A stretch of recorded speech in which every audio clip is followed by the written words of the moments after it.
Welcome to Crown TV. Immerse yourself with a captivating audio from our stories. We provide an alternative way to read books in audio. We upload many audiobooks as possible, from bestsellers to timeless classic. Subscribe and stay tuned for new upload. Episode 336. Bad News Travels Slowly. The cheers grew louder, and everyone was glad to see the love between their lord and his lady. The Moon Maidens were happy, but also a little envious. Alex took Debbie's hand, and they walked off the stage as the party continued with music, singing, and dancing. Everyone was having fun.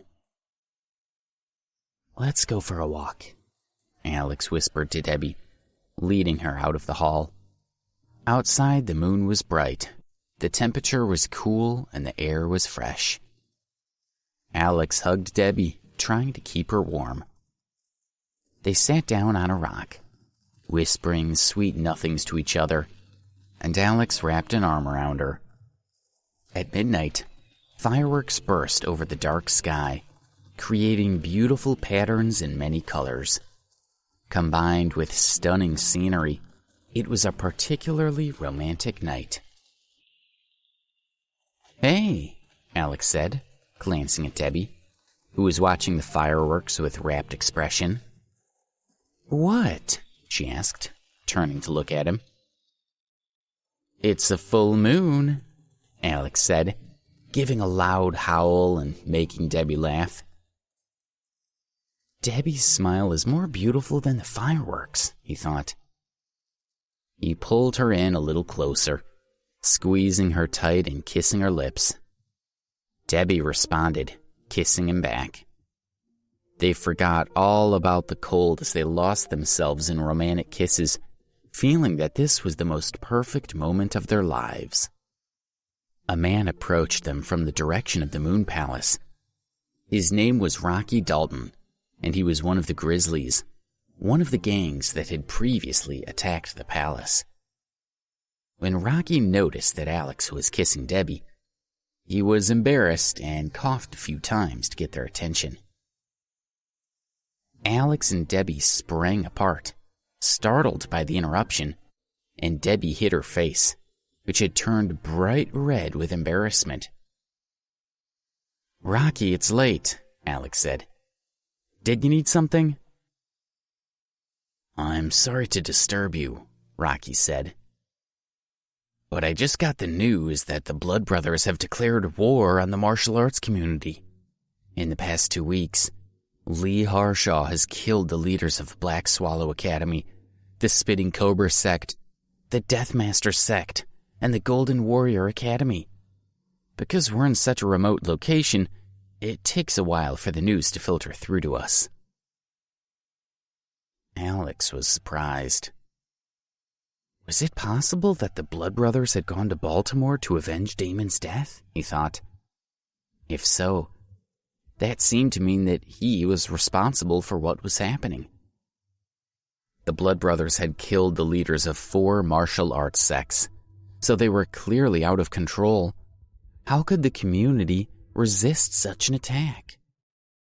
Unless someone stopped the Blood Brothers, the martial arts community wouldn't survive.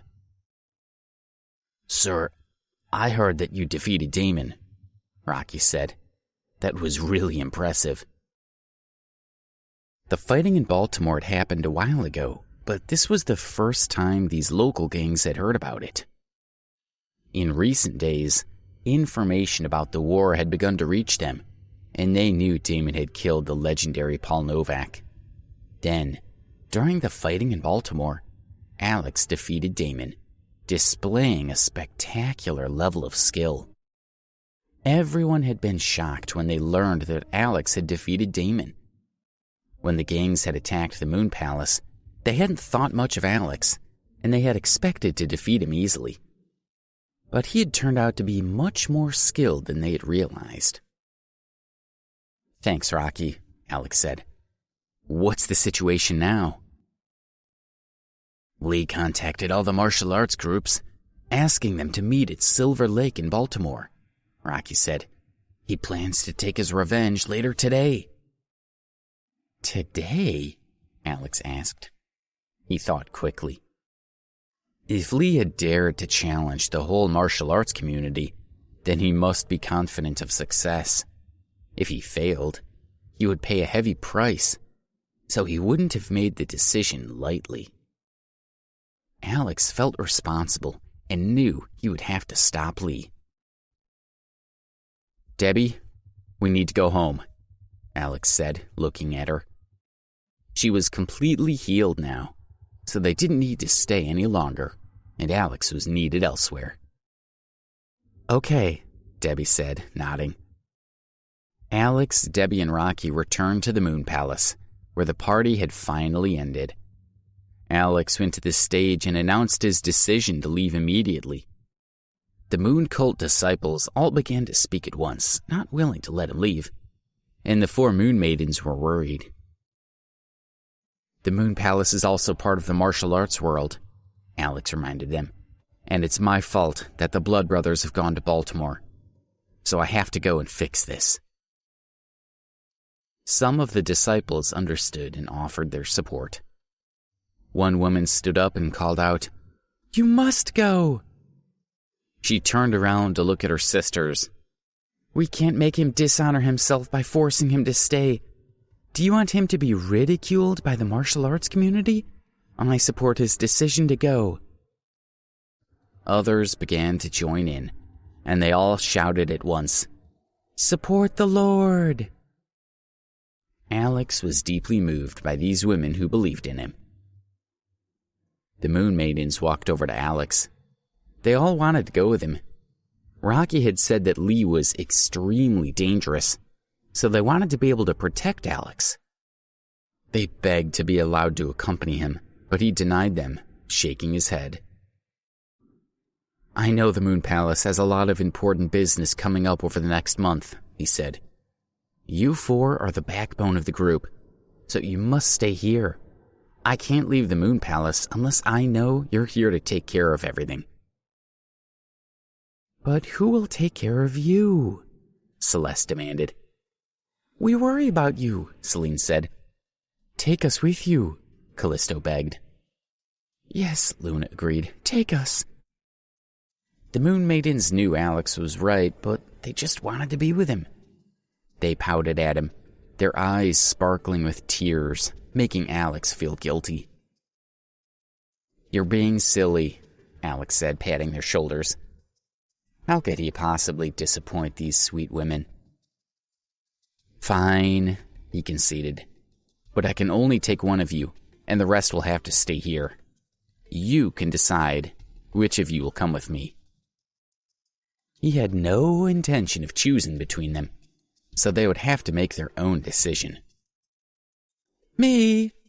cried all 4 of them at the same time. Celeste shook her head. "Okay, let's use rock, paper, scissors to decide," she suggested. The others agreed, and soon Celeste and Celine were eliminated, leaving Callisto and Luna to battle it out. They each made a fist and shook it as they counted. 1, 2, 3. Callisto made the scissors gesture, while Luna held her hand out flat to indicate paper. Scissors beat paper, so Callisto had won. She would be the one to go with Alex. Callisto grinned, but the other 3 women were disappointed. Episode 337, Back in Action. Alex, Debbie, and Callisto went to the gate of the Moon Palace, followed by hundreds of disciples who were determined to see them off. "Well, let's get going," Alex said, waving to the disciples. He took one last look at the palace and grinned at Celeste, Celine, and Luna, and then he turned around and left with Debbie. Callisto and Rocky followed behind them. Celeste, Celine, and Luna wept, and the other disciples also cried as they called out to Alex. "Goodbye, Lord," exclaimed Celeste. "Have a safe journey," wished Celine. "Come back as soon as you can," yelled Luna. Their voices echoed through the Appalachian Mountains. Alex and Debbie rode donkeys down the mountain. It was more than an hour's walk to the road. Alex, Callisto, and Rocky could easily walk that far, but Debbie couldn't, so they had chosen to take donkeys. They plodded steadily on, and after an hour, they reached the side of the road, and Alex helped Debbie off her donkey. "Good donkey," Callisto said. "Go home now." The donkeys had been raised in the Moon Palace and would have no trouble going back by themselves. "Here's the car I arranged for you," Rocky said, pointing to a car that was parked at the side of the road. "Thank you, Rocky," Alex said. They all got in and drove rapidly down the mountain. They passed by the spot where Chris Stedman had previously stationed some men, but they were gone now. Just the day before, Chris had asked the men to return to Baltimore. It had been a month, and there had been no sign of Alex coming down the mountain, so Chris had assumed Alex was dead, and he had given up looking for him. Alex finally arrived at the airport and bid farewell to Rocky. Then he, Debbie, and Callisto boarded a flight to Baltimore. Silver Lake was a famous tourist attraction in Baltimore, but many tourists arriving on this day were going to be disappointed. The police were out in force, blocking off access to the lake. Many tourists grumbled, unhappy that they couldn't enjoy the sights.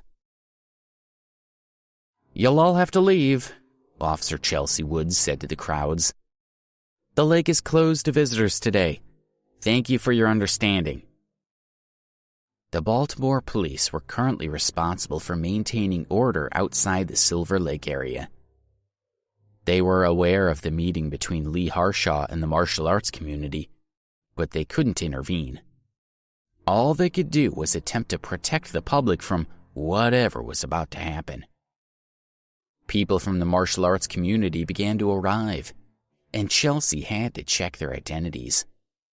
Only people whose names were on her list were allowed to enter. Chelsea was careful to be respectful to these visitors.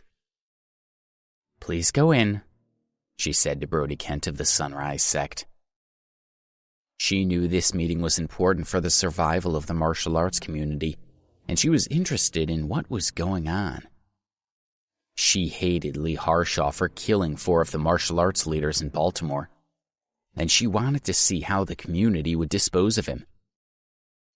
When the tourists saw so many people from the martial arts community arriving, they realized that something big must be going on in Silver Lake today, so they were happy to stay away. An expensive car drove up, with Julian Devant behind the wheel. After more than a month of treatment, his legs had healed fairly well.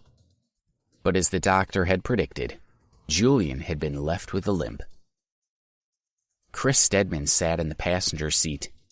His father couldn't be seen here, so Chris had come in his place so that he could keep his father informed. Melissa stepped out of the crowd to follow Chris. She was wearing a black coat and her face was drawn.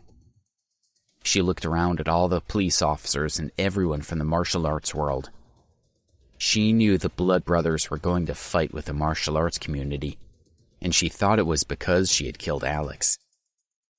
Melissa felt uneasy, but she wanted to sneak inside and look around, even though she wasn't keen to see what happened. It was her fault that more innocent people would die. She lowered her head and walked toward the lake. "Hey you," called a police officer. "The lake is closed today. Please leave." Melissa was about to turn around when one of the martial artists got into an argument with several police officers. When the officer in front of Melissa hurried off to help, Melissa took the opportunity to slip inside. Many seats had been arranged on the banks of the Silver Lake, and several martial artists were already lounging around on them. People continued to arrive all the time. On the other side of the lake was a small building, and Lee was sitting within it, his eyes closed as he mentally prepared himself. Blood-spattered robes were piled on top of a wooden table. Chris and Julian entered the building through the back door, afraid that the martial arts community might see them. Julian was limping, but he had come to terms with this new part of his life. When they saw the blood-stained robes, they grew nervous, recognizing them as belonging to Zachariah Holbrook and several other leaders. "Hello, Mr. Harshaw," Chris said. "Hello, Mr. Harshaw," Julian echoed him. Lee slowly opened his eyes, saw Chris and Julian, and nodded. "Today, everyone from the martial arts community will be here," Chris said. "There are so many of them already sitting by the lake, and more people are coming. You will soon have your revenge." Lee thought of his dead apprentice and sighed. "I still wish I could have been the one to kill Alex," he said, clenching his fists. From outside the building, the martial artists began to call out. "Blood Brothers, come out and face us!" came a cry. "Are you too scared to come out?" challenged one. "I promise I won't kill you," yelled another. Lee's expression grew angry, and his muscles contracted as he tried to control his rage. Chris and Julian trembled with fear. "Mr. Harshaw, we should go," Chris said, standing up. "We'll be cheering for you from the crowd. My father and I wish you success against the martial arts community." "Yes, we wish you success," Julian repeated. He was too scared to even look at Lee as he limped out of the room with Chris. Episode 338. Heads Will Roll. Everyone from the martial arts community had arrived at Silver Lake. Many influential people and powerful sects were in attendance, including Brody Kent of the Sunrise Sect, Carlos Fitz of the Tiger Sect, and Belinda Hawkins of the Iron Fist Sect. They all shared a common enemy in Lee Harshaw, and everyone wanted to kill him and get justice for the martial arts community. They began to shout, taunting Lee. "Come out and face us," yelled one. "Are you a coward?" challenged another. "How dare you move against us? You'll pay for this," yelled another. Chris, Julian, Chelsea, and Melissa merged with the crowd, quietly observing the situation. Several hundred meters away, Jessup and Rufus Clifton stood by the lake, waiting to see what would happen. As leaders of the Baltimore underworld, they had the right to watch. Jessup knew the Stedman family had been colluding with the Blood Brothers, and if the martial arts community were to be defeated, it would be bad for the Clifton family. Just as the mood of the crowd reached its peak, the door of the building opened slowly, and Lee walked out, followed by 6 men carrying bloodied robes. They held up the material, and everyone recognized the robes as belonging to the Black Swallow Academy, the Golden Warrior Academy, the Death Master Sect, and the Spitting Cobra Sect. Silence fell as everyone gaped in shock. "Well, which of you is brave enough to face me?" Lee asked, sneering at the crowd. One lone voice cried out, "I am." Brody Kent stepped forward and looked at Lee. "I'm the leader of the Sunrise Sect. You've killed members of our community, and you continue to challenge us. We cannot let you go." The Sunrise Sect had long been regarded as the supreme martial arts group in the country, so Brody felt it was his duty to speak first. "Ah, Brody Kent of the Sunrise Sect," Lee repeated. "Aren't you getting on a bit? I thought you would have retired by now." He smirked. "Well, before you die, you should know that the martial arts community slaughtered all of Hujulli's family. So you are not innocent here. You're hypocrites. You boast of being noble and talk about morality while you commit the gravest sins." He paused for a moment, regaining control. "Well, today I will avenge my predecessor," he said, "and your robes will join the others after I take your head." Brody was furious. "Hu Julie only sought glory for himself," he said. "If it hadn't been for the concerted efforts of our community, he would have colluded with our enemies to destroy us. He deserved his punishment." He pointed at Lee. "And now you are the traitor among us. We should never have allowed the Blood Brothers gang to be established. You want to avenge a traitor." Everyone nodded as they listened, and Lee lost his temper. "You'll die for that," Lee roared, launching an attack. "I will rid the world of your vile presence," Brody yelled, rushing toward him. 2 hours later, Alex, Debbie, and Callisto arrived in Baltimore. As soon as they got off the plane, they took a taxi to Silver Lake. While in the car, Alex called Jessup, assuming the Cliftons would know what was happening. "Mr. Clifton, what's going on here?" Alex asked. He wanted to get the latest news as soon as possible. "It's bad," Jessup said, his tone heavy. "Really bad. Lee has killed Brody Kent, and also the leaders of the Phoenix Gang and the White Dragon sect. This situation is extremely tense, and the martial arts community is worried that they might lose this fight." Alex was surprised. He hadn't expected the situation to have gotten so critical already. He was tormented by the knowledge that he had caused this war, and now so many people had died because of it. "I'll be there soon," Alex said, and then he ended the call. "Alex, what's wrong?" Debbie asked, looking at his gloomy expression. "Nothing," he said. "Don't worry." He looked out the window and frowned. "Stop the car," he yelled. They were moving too slowly, and there was no time to lose. The car stopped, and Alex insisted on switching places with the driver. "Debbie, we need to go faster," he said. "Don't be afraid. Callisto, look after Debbie." He started the car, shifted to fifth gear, stepped on the accelerator, and began to speed along the road, overtaking one car after another. Half an hour later, they arrived at Silver Lake. Alex didn't have time to argue with the police officer doing crowd control, so he simply barged past him, with Debbie following behind.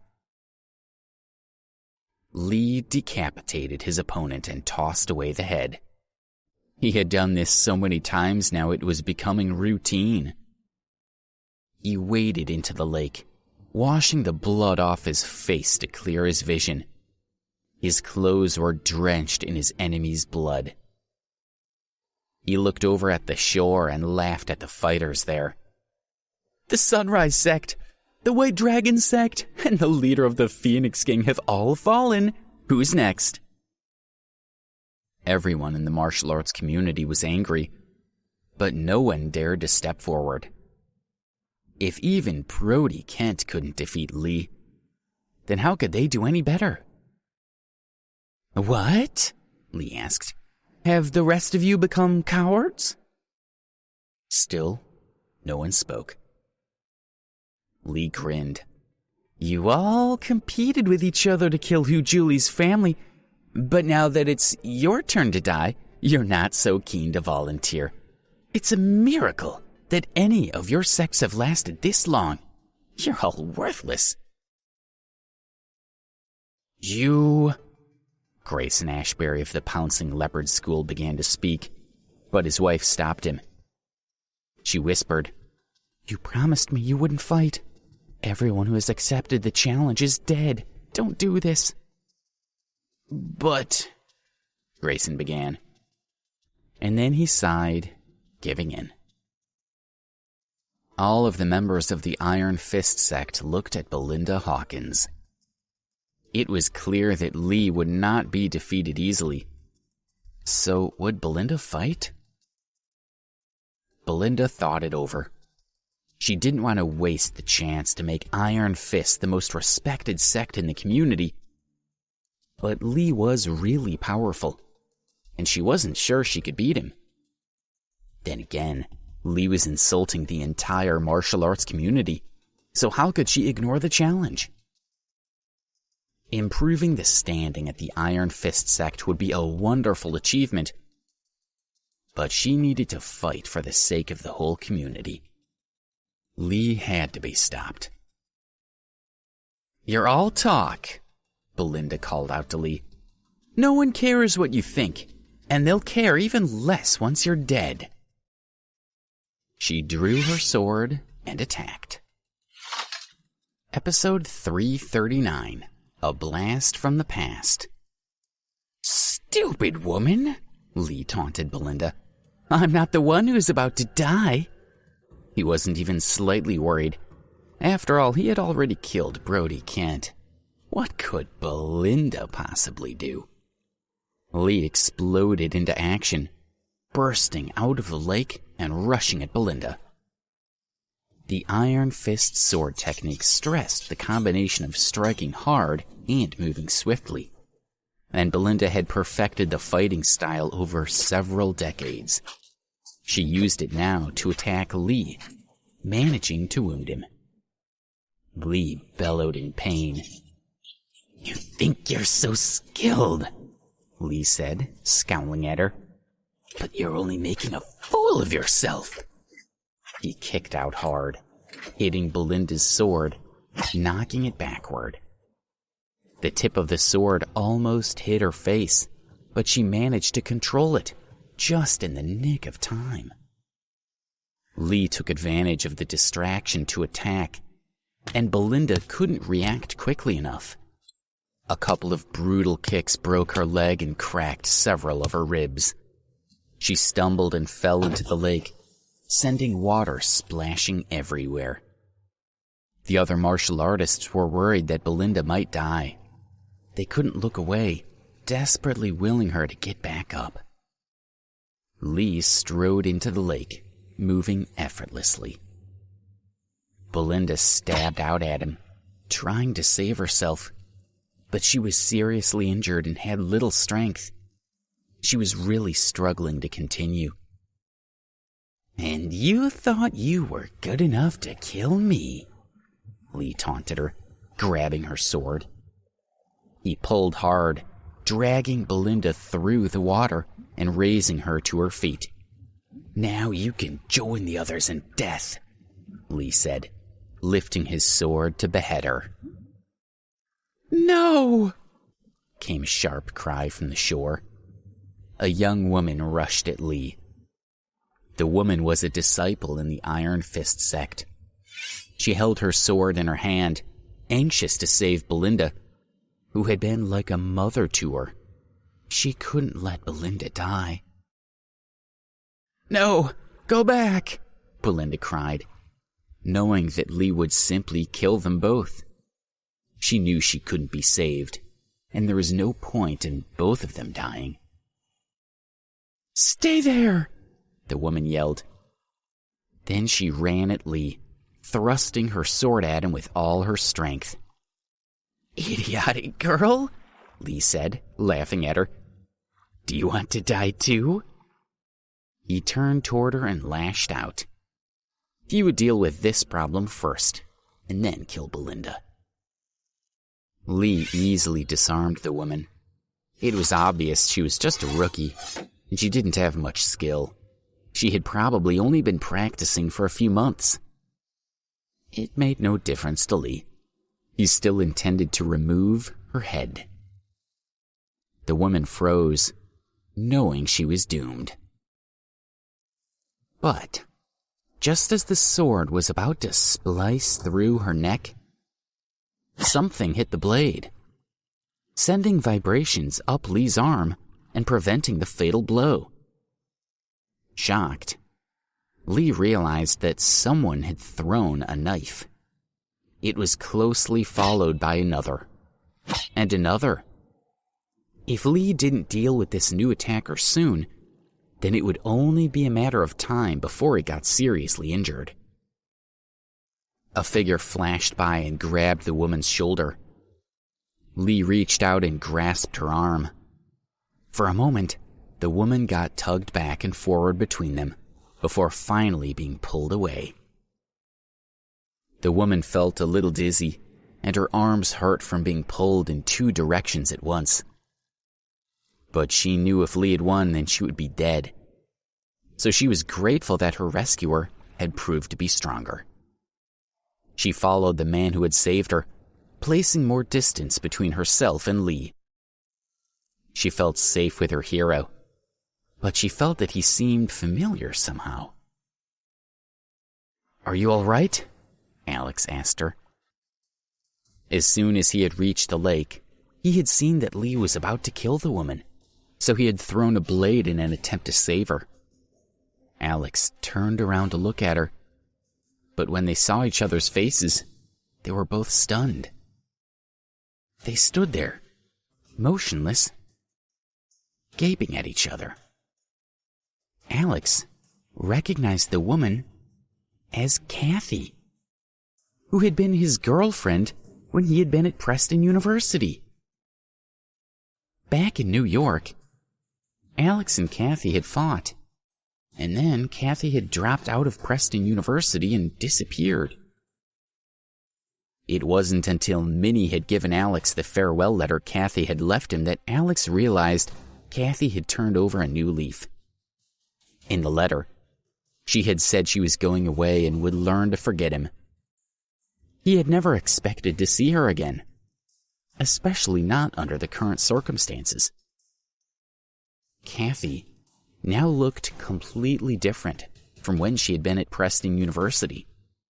She was wearing a beautiful pink dress, and her hair was neatly pulled back in a ponytail. Her face was devoid of makeup, making her look a little younger.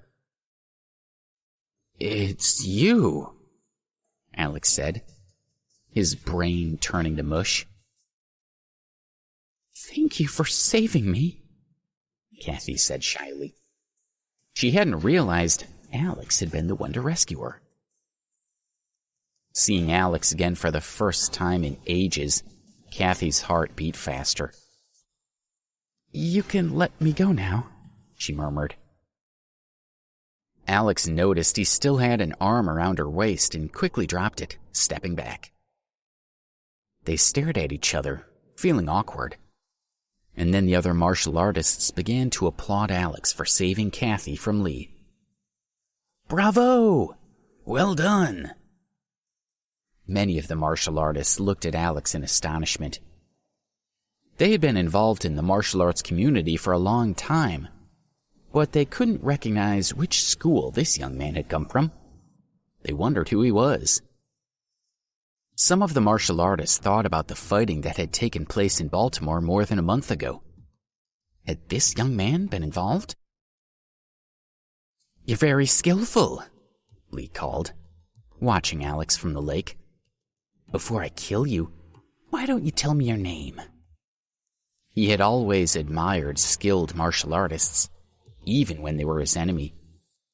It was a shame this young man wasn't on his side. Still, Lee would kill him quickly as a sign of respect.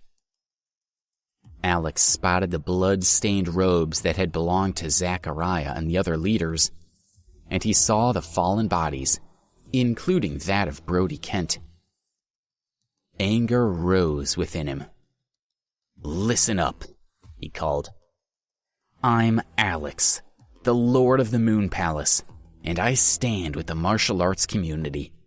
Today you have killed my colleagues, and now you will pay with your own life." Episode 340, Fighting the Sea Shark. Everyone was stunned when they heard Alex's name and realized that he was the man who had fought in Baltimore just over a month ago. They all began to talk at once. "He's the one who defeated Damon Walker," exclaimed someone. "He's younger than I imagined," said another. "He's very skilled." Of course, No one was more shocked than Chris and Melissa. How could Alex still be alive? Chris had been sure that Alex was dead, so he couldn't believe what he was seeing. "What's wrong? What happened?" came a voice from his phone. Chris had been speaking with his father, Art, keeping him informed, but he had fallen silent when he had seen Alex. Everything had been going smoothly until now. Every time Lee had killed someone, Chris had been overjoyed. "Alex is here," Chris told his father. "He's not dead." "What?" Art was shocked, and his heart thumped hard within his chest. A feeling of dread washed over him. "Didn't you say he was dead? Why is he still alive? Chris, what have you done?" Chris trembled, scared of angering his father. "Don't worry," Chris said, trying to appease him. "Lee will kill him now. You know he will." "I hope so," Art said, sighing heavily. Melissa covered her mouth as she stared at Alex. She hadn't killed him. She shook with relief, glad she wasn't a murderer after all. "Alex isn't dead," she thought. "But what about Debbie? Surely she's alive too." Chelsea Wood was glad to see Alex alive. She had hoped he would be here. "You're Alex?" Lee asked, excited. "The same Alex who beat my apprentice? You killed him?" "Yes, I defeated him," Alex admitted. "But I didn't kill him." But Lee wasn't listening. He tipped back his head and laughed. "Damon," he called out to the sky, "I will avenge you today. The loser who killed you will be joining you shortly." He looked at Alex, his eyes burning with hatred. "It's your fault that my apprentice is dead," he said, practically snarling. "Now you can apologize to him in the afterlife, but it won't be quick. I'll make sure you suffer before I finally put you out of your misery."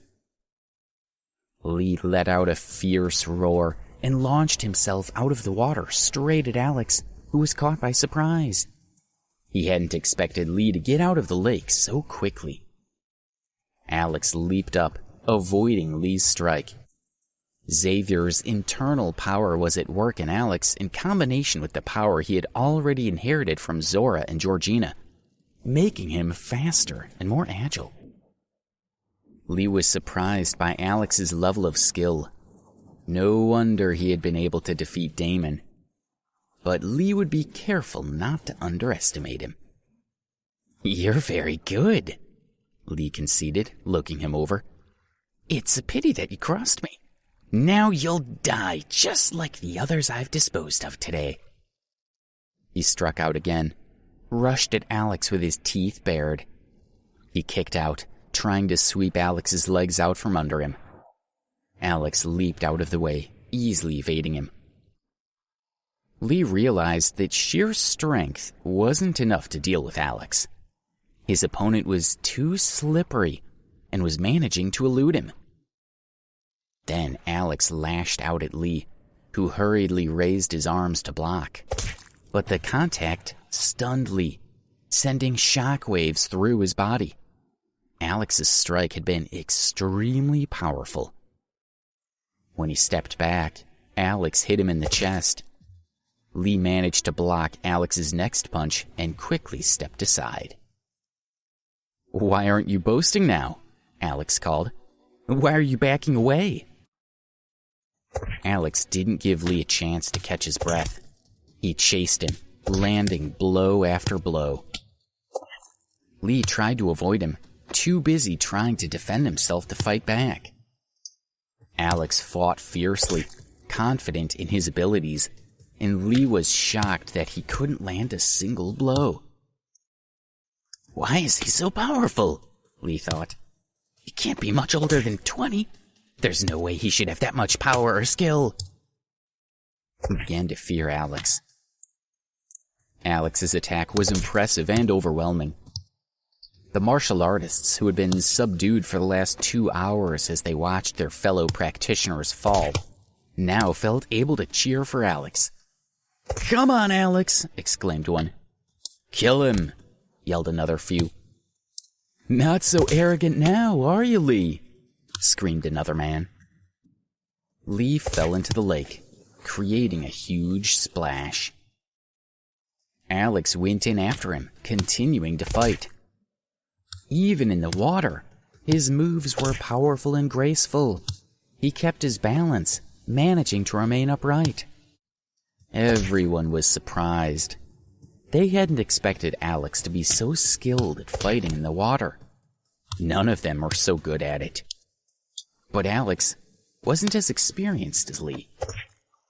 Lee sank under the water and disappeared. "Lee, stop hiding from me!" Alex yelled, looking around at the lake. "Come out and face me. You've harmed my martial arts colleagues, and now you have to pay." All of a sudden, the lake erupted around him, spraying water in all directions. Lee's nickname was Sea Shark, due to his excellent underwater skills. He had hidden under the water to sneak up on Alex, and now he attacked from beneath him. He grabbed Alex from behind, opened his mouth, and tried to take a bite out of Alex's neck. Alex snapped his head back, breaking Lee's nose and loosening several teeth, forcing him to let go. Alex turned. "Bastard!" he yelled, kicking Lee square in the chest. Lee screamed and tried to avoid the blows. "You've killed for the last time," Alex said, punching him over and over, hitting his stomach and chest. "You'll never attack the community again." He struck hard, feeling several of Lee's ribs break. "Your gang has repeatedly come here to cause trouble, and you've declared war on us," Alex said, still hitting him. "You intended to overthrow the martial arts community, but none of your plans will come to anything." He threw out a kick, catching Lee on the chin and snapping his head back. Crack! The sound of bones breaking was loud as Lee flew backward, hitting the water and sinking under it. He never resurfaced. Thank you for listening to Crown TV. Please don't forget to subscribe, share and turn on the notification button.